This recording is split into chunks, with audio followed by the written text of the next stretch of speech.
بسم اللہ الرحمن الرحیم۔ السلام علیکم ورحمۃ اللہ۔ آج ہم ایک نیا چیپٹر شروع کرنے جا رہے ہیں جس کا تعلق ہے حقیقت اور مجاز سے، ٹھیک ہے۔ لیکن حقیقت اور مجاز میں جانے سے پہلے میں آپ کو یہ بتاتا چلوں کہ تشبیہ اور مجاز میں کیا فرق ہے، ٹھیک ہے۔ تو دیکھیے، تشبیہ اور مجاز میں بنیادی طور پر فرق یہ ہے، جو مجاز ہم آگے پڑھنے جا رہے ہیں، کہ آپ نے کہا زید کل اسدی، زید شیر کی طرح ہے، تو اس مثال میں زید مشبہ ہے اور الاسد مشبہ بھی ہے، یعنی کہ مشبہ اور مشبہ بھی دونوں کے دونوں ذکر ہو گئے، تو یہ تشبیہ ہے۔ لیکن کبھی آپ کیا کہتے ہیں، مثال کے طور پر زید آیا تو آپ کیا کہتے ہیں کہ جاء الاسد، شیر آیا، تو آپ نے یہاں پہ صرف مشبہ بھی کو ذکر کیا ہے، یعنی کہ شیر کو ذکر کیا ہے اور اس سے مراد زید کو لیا ہے، اور مشبہ کو ذکر نہیں کیا آپ نے جیسے کہ پہلے کیا تھا، تو اسی کا نام کیا ہے، مجاز ہے، ٹھیک ہے۔ یہ مجاز کی ایک قسم ہے جس پہ ہم بات کر رہے ہیں۔ تو مشبہ تشبیہ میں یہ ہوتا ہے کہ مشبہ اور مشبہ بھی دونوں ذکر ہوتے ہیں، اور مجاز میں یہ ہوتا ہے کہ ان میں سے صرف ایک ذکر ہوتا ہے، دونوں ذکر نہیں ہوتے۔ یہ بڑا بنیادی فرق ہے، اور وہ فرق جو ہے ان دو مثالوں سے بھی ذہن میں رکھنا، جو مثالیں میں نے آپ کو دی ہیں، زید کل اسد والی اور جاء الاسد والی۔ تو زید کل اسد میں مشبہ بھی ذکر ہے، مشبہ بھی ذکر ہے، اس کے برخلاف جاء الاسد، اس میں صرف مشبہ بھی ذکر ہے، تو یہ مجاز کہلائے گا۔ اب آئیے ہم جو ہے اس کو دیکھتے ہیں، پہلے مثال ہم لوگ پڑھ لیتے ہیں۔ قال ابن العمید، ابن عمید نے کہا، قامت تظللنی من الشمس نفس احب الی من نفسی، وہ کھڑے ہو کر سورج سے میرا سایہ کرنے لگی، یا سورج سے مجھے سایہ دینے لگی۔ ظلل یظلل مانے سایہ دینا، تو قامت تظللنی، وہ کھڑے ہو کر مجھے سورج سے سایہ دینے لگی، نفس احب الی من نفسی، وہ ایک ایسی جان ہے، وہ ایسا نفس ہے جو مجھے اپنی جان سے زیادہ محبوب ہے۔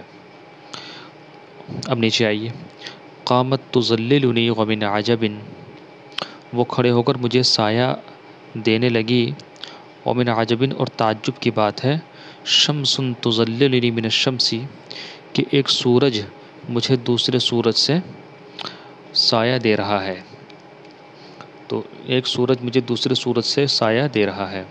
اب آپ غور کیجیے کہ یہاں پہ لفظ شمس دو بار استعمال ہوا ہے، تو شمس تظللنی، تعجب کی بات ہے کہ ایک سورج مجھے سایہ دے رہا ہے، تو سورج تو سایہ دیتا نہیں ہے، اس کا مطلب یہ ہوا کہ یہاں پہ مراد جو ہے کون ہے، وہی اس کی کیا بولتے ہیں، محبوبہ یا معشوقہ ہے جس کو وہ ذکر کر رہا ہے۔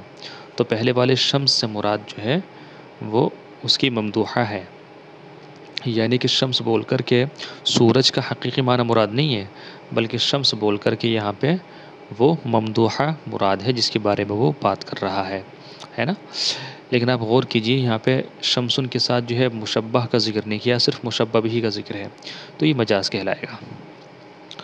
آگے چلیے، وقال البحتری یصف مبارزۃ الفتح ابن خاقان لاسد، اور بحتری نے فتح ابن خاقان کا شیر کے ساتھ ہونے والا مقابلہ بیان کرتے ہوئے کہا ہے، کیا کہا ہے، فلم ارى ضرغامین اصدق منکما عراقا اذا الحیابۃ النکس کذبا، چنانچہ میں نے نہیں دیکھا درغامین، دو شیروں کو، درغام مانے شیر، چنانچہ میں نے نہیں دیکھا دو شیروں کو، اصدق منکما، جو تم سے زیادہ سچے ہوں، عراقا، لڑنے میں، یعنی جو کہ تم سے زیادہ جو ہے لڑنے میں دلچسپی دکھاتی ہوں، میں نے ایسے دو شیر نہیں دیکھے۔ اذا الحیابۃ النکس کذبا، جس وقت کے بزدل اور کمزور شخص پیچھے ہٹ جاتا ہے، تو جس وقت بزدل اور کمزور شخص پیچھے ہٹ جاتا ہے، تو اس وقت میں نے، یعنی کہ ایسی صورتحال میں، ایسی سچویشن میں، میں نے تم دونوں سے زیادہ لڑائی میں سچے شیر نہیں دیکھے۔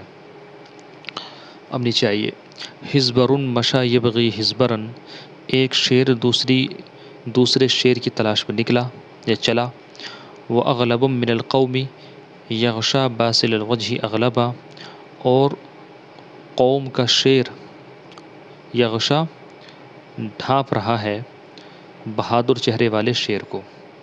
ڈھانپ رہا ہے یعنی کہ اس کو لٹا کے جو ہے اس کے اوپر غالب آ گیا، مراد یہ ہے.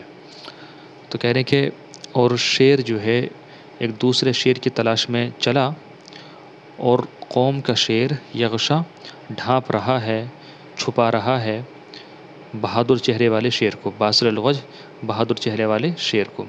تو اب دیکھیے یہاں پہ لفظ حزبر دو دفعہ استعمال ہوا. اس کا معنی کیا آتا ہے؟ شیر. تو ایک بار یعنی کہ شیر جو ہے شیر کی تلاش میں نکلا. تو کیا یہاں پہ واقعی دو شیر تھے؟ نہیں، دو شیر تو نہیں تھے، بلکہ ایک فتح ابن خاقان تھا اور دوسرا کون تھا؟ وہ واقعی حقیقی شیر تھا. تو جو پہلے والا حزبر ہے شیر کے معنی میں، اس سے مراد کون ہے؟ فتح ابن خاقان. تو یہاں پہ جو ہے فتح ابن خاقان کا تو ذکر نہیں کیا، البتہ لفظ حزبر لا کے شیر کا ذکر کیا. تو اس سے ہمیں یہ سمجھ میں آیا کہ یہاں پہ حزبر سے مراد کون ہے؟ فتح ابن خاقان ہے، نہ کہ حقیقی شیر. اور قرینہ حالیہ ہے. اور اگلے اس میں بھی دیکھیے وہ اغلب من القوم، لوگوں میں کا ایک شیر یعنی کہ قوم کا شیر بہادر چہرے والے شیر پر جو ہے غالب آ رہا ہے. یہ ترجمہ کر لیں، غالب آ رہا ہے. تو یہاں پر اغلب دو جگہ آیا ہے اور دونوں کا معنی شیر ہے. تو کیا دونوں سے شیر مراد ہے؟ نہیں، بلکہ پہلے والا جو اغلب ہے اس سے مراد کون ہے؟ اس سے مراد ہے یہ فتح ابن خاقان. لیکن کیا فتح ابن خاقان کا ذکر ہے یہاں پہ؟ نہیں، صرف مشبہ ہی کو ذکر کیا. تو اس کو ہم کہیں گے مجاز. آگے آئیے. لِعَيْنِي كُلَّ يَوْمٍ مِّنْكَ حَظٌّ تَحَيَّرُ مِنْهُ فِي أَمْرٍ عُجَابٍ. میری آنکھ کے لیے ہر دن آپ کی طرف سے کوئی نہ کوئی حصہ ہوتا ہے، یعنی کہ ہر دن میری آنکھ کو کچھ نہ کچھ چیز اچھی آپ کی طرف سے دیکھنے کو ملتی ہے. تحیر منہ فی امر عجابی، جس حصے کی وجہ سے میری آنکھ جو ہے ایک عجیب غریب معاملے میں حیرت زدہ رہ جاتی ہے. یعنی کہ آپ کی شخصیت ایسی ہے کہ ہر روز مجھے میری آنکھوں کو عجیب و غریب چیزیں دیکھنے کو ملتی ہیں. مثال کے طور پہ کیا کہہ رہے ہیں کہ حمالۃ ذی الحسام علی حسام، اس تلوار کا پٹا تلوار کے اوپر ہے. دیکھیے پٹا کس کو کہتے ہیں؟ پٹا اس کپڑے کو کہتے ہیں یا اس چیز کو کہتے ہیں جو کہ پہلے کے لوگ کمر میں باندھتے تھے، اور کمر میں باندھنے کے بعد اسی میں تلوار لٹکاتے تھے. تو جس میں تلوار لٹکائی جاتی تھی اس کو پٹا یا پٹی کہتے تھے. تو کہہ رہا ہے کہ اس تلوار کا پٹا تلوار کے اوپر ہے، یعنی کہ کہنے کا مقصد یہ ہے کہ یہ جو تلوار کا پٹا ہے وہ تلوار پر بندھا ہوا ہے. تو ظاہر سی بات ہے تلوار پہ تو بندھا ہوا نہیں تھا، وہ تو سیف الدولہ پہ بندھا ہوا تھا. تو یہاں پہ جو دوسری والی تلوار ہے اس سے مراد حقیقی تلوار نہیں بلکہ اس تلوار سے مراد کون ہے؟ اس تلوار سے مراد ہے سیف الدولہ. تو یہاں پہ جو ہے مجاز ہے. ایسے ہی وموقع ذی السحاب علی سحاب، اور یہ بادل، موقع معنی تھا برسنا ہے، برسنے کے معنی میں، اور اس بادل کا برسنا علی سحاب بادل ہی کے اوپر ہے. یعنی کہ بارش بھی ہو رہی تھی تو وہ کیا کہہ رہا ہے کہ یہ بادل جو ہے بادل کے اوپر برس رہا ہے. موقع ذی السحابی، اس بادل کا واقع ہونا مراد برسنا، اس بادل کا برسنا علی سحاب بادل ہی کے اوپر ہے. تو ظاہر سی بات ہے جو پہلے والا سحاب ہے اس سے مراد تو یقیناً حقیقی بادل ہے، لیکن جو دوسرا والا بادل ہے تو اس سے مراد کیا ہے؟ اس سے مراد جو ہے حقیقی معنی نہیں ہے سحاب کا، بلکہ اس سے مراد ہے کیا بولتے ہیں سیف الدولہ کی ذات. تو یہاں پہ لفظ سحاب بولا گیا ہے اور اس سے سیف الدولہ مراد لیا گیا ہے نا. تو یہاں پہ بھی جو ہے مجاز ہے. ایسے آگے آئیے. بحتری نے کیا کہا ہے؟ اذا العین راحت وہی عین علی الجوى فلیس بسر ما تسر الاضالع. جب آنکھ جاسوس بن جائے، علی الجوى، دیکھیے پہلے والا عین سے مراد آنکھ ہے اور دوسرے والا جو عین ہے اس سے مراد ہے جاسوس. کہ جب آنکھ ہو جائے وہی عین علی الجوى، عشق کی جاسوس، جوى کا معنی آتا ہے عشق اور عین سے مراد جاسوس. تو جب آنکھ عشق کی جاسوس بن جائے، فلیس بسر ما تسر الاضالع، تو جس کو پسلیاں چھپاتی ہیں وہ راز نہیں رہتا، ہے نا. فلیس بسر تو وہ راز نہیں رہتا، ما تسر الاضالع، کہ جس کو پسلیاں چھپاتی ہیں. اضالع سے مراد پسلیاں، یعنی جو انسان کے اندر ہوتا ہے وہ راز نہیں رہ جاتا جب آنکھ جو ہے عشق کی جاسوس بن جاتی ہے. جاسوس بننے سے مراد یہ ہے کہ کبھی ایسا ہوتا کہ انسان کے دل کے اندر جو ہے عشق چھپا ہوا ہے، اور پھر کبھی ایسا ہوتا کہ آنکھوں سے آنسو جاری ہونے لگے، تو وہ آنکھوں سے جو آنسو جاری ہو رہے ہیں دراصل وہ کیا بولتے ہیں جاسوسی کر رہے ہیں اس عشق کی جو کہ اندر چھپا ہوا ہے۔ تو جب آنکھ جاسوس بن جائے عشق کی، تو جس چیز کو پسلیاں چھپاتی ہیں، جس راز کو پسلیاں چھپاتی ہیں، وہ راز راز نہیں رہتا۔